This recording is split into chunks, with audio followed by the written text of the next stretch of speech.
ఏర్పాటు చేసినటువంటి పోడు భూముల పరిరక్షణ కమిటీ రౌండ్ టేబుల్ సమావేశానికి మరి నాతో పాటు ముఖ్య అతిథులుగా ఆర్గనైజ్ చేయడంలో ప్రముఖ పాత్ర పోషించినటువంటి టీజేఎస్ అధ్యక్షుడు కోదండరాం సార్ గారు, బలరాం నాయక్ గారు, మా స్థానిక కాంగ్రెస్ నాయకులు, టీజేఎస్ నాయకులు, వామపక్ష నాయకులు, న్యూ డెమోక్రసీ, దళిత, గిరిజన, ఆదివాసీ ఇట్లా అన్ని సంఘాల వాళ్ళందరూ కూడా ఈరోజు ఇక్కడ రౌండ్ టేబుల్ సమావేశం ఏర్పాటు చేసుకోవడం జరిగింది. సమావేశంలో ప్రధానమైనటువంటి డిమాండ్ ప్రభుత్వం ఏదైతే కేంద్ర ప్రభుత్వం ఆనాడు 2006లో ఇచ్చినటువంటి అటువంటి హక్కుల చట్టాన్ని గౌరవించి అందరికీ కూడా పోడు భూములకు పట్టాలు ఇవ్వాలి. అదే కాకుండా సాగులో ఉన్నటువంటి భూములను దౌర్జన్యంగా ఆక్రమించుకునే విధానం, కందకాలు తవ్వడం, భూముల చుట్టూ టర్చులు కొట్టడం ఇవన్నీ కూడా మానుకోవాలి. ముఖ్యమంత్రి గారు అనేక సార్లు ఈ 2.5 సంవత్సరాల కాలంలోనే అసెంబ్లీలో బయట, అసెంబ్లీలోనేమో ప్రతి అసెంబ్లీ సమావేశంలో నేను వస్తున్నా మీ సమస్య పరిష్కరిస్తా అంటారు.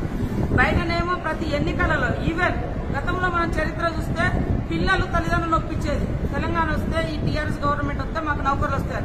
ఈసారి మొన్న ఎమ్మెల్సీ ఎన్నికలలో కూడా పోడు రైతులను తీసుకొచ్చి మీటింగ్ సక్సెస్ చేస్తున్నారు. ఘోరం ఏంటంటే పోడు రైతులు వచ్చి వాళ్ళ కొడుకుల బిడ్డలో చెప్పారు పోడు భూములకు పట్టాలు వస్తాయి అంటే ఈసారి మీరు అటు ఓటు వేయండి. అంటే ఇట్లా ఓటు బ్యాంక్ ఇదే మహబూబాద్ కేంద్రంగా కూడా ముఖ్యమంత్రి గారు పార్లమెంట్ ఎన్నికల్లో ప్రకటించారు. కానీ ఇప్పటి వరకు ఆ పోడు భూముల సమస్యను జట్లం చేస్తా ఉన్నారు. అధికారులు ఇష్టానుసారంగా పోయి భూములను లాగేసుకుంటున్నారు. పట్టా కేసీఆర్ గారు వచ్చిన తర్వాత ఇచ్చినటువంటి రెన్యువల్ చేసినటువంటి పట్టా భూములలో కూడా ఇవాళ మొత్తం అచ్చంపేట అడవుల నుంచి మొదలు పెడితే ఆదిలాబాద్, మహబూబాద్ వరకు, ఖమ్మం వరకు జరుగుతుంది. కాబట్టి ఈ ఫారెస్ట్ అధికారుల దాడులను ఆపేయండి, పోడు భూములకు పట్టాలు ఇవ్వండి, అదేవిధంగా రైతు బంధు వర్తింపచేయండి. మీరు పైకేమో పట్టాలు ఇస్తా అంటారు, పిల్లలు చూస్తేనేమో అధికారులను విచ్చలవిడిగా రెచ్చగొడుతున్నారు. నిన్న మన మహబూబాద్ జిల్లా మా మురుగు నియోజకవర్గం మడగూడలో కూడా రైతులను కొట్టిన తర్వాత వాళ్ళు తిరగబడ్డారు. కాబట్టి ఇట్లా ఇష్టానుసారంగా కొడుతున్నారు, బెల్టులు తీసి కొడతా ఉన్నారు, కర్రలు పట్టుకొచ్చి కొడతా ఉన్నారు.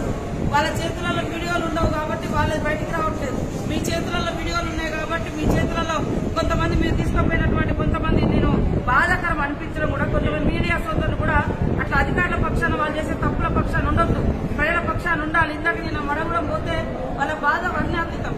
ఆదివాసులు ఉన్నారు, దళితులు ఉన్నారు, వాళ్ళందరూ కూడా బాధపడుతున్నారు. వాళ్ళ మీద కేసులు పెట్టే పరిస్థితి వచ్చింది. వాళ్ళు చాలా 30 సంవత్సరాల నుంచి సాగు చేసుకుంటున్నారు. కాబట్టి ఇవాళ అక్రమంగా ప్రభుత్వము వాళ్ళ భూములను తిరిగి ఆక్రమించుకునే ప్రయత్నం చేస్తే తిప్పి కొడతాం. ప్రతి ఊరు కూడా ఒక మడగూడెం లాగానే పోరాడుతుంది.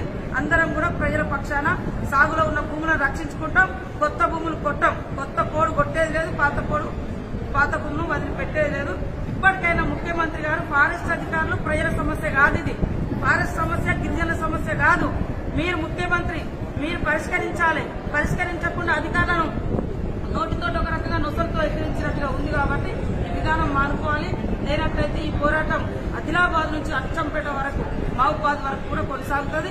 రేపు 20వ తారీఖు నాడు అఖిలపక్షం ఆధ్వర్యంలో గంగారం నుంచి గూడూరు వరకు ఇప్పుడు ప్రాథమికంగా ఒక ర్యాలీ అనుకున్నాం. ఎడ్ల బండ్ల, సైకిల్ మోటార్లు, ట్రాక్టర్లు ఎట్లా వీలైతే అట్లా పెద్ద ఎత్తున మా నిరసన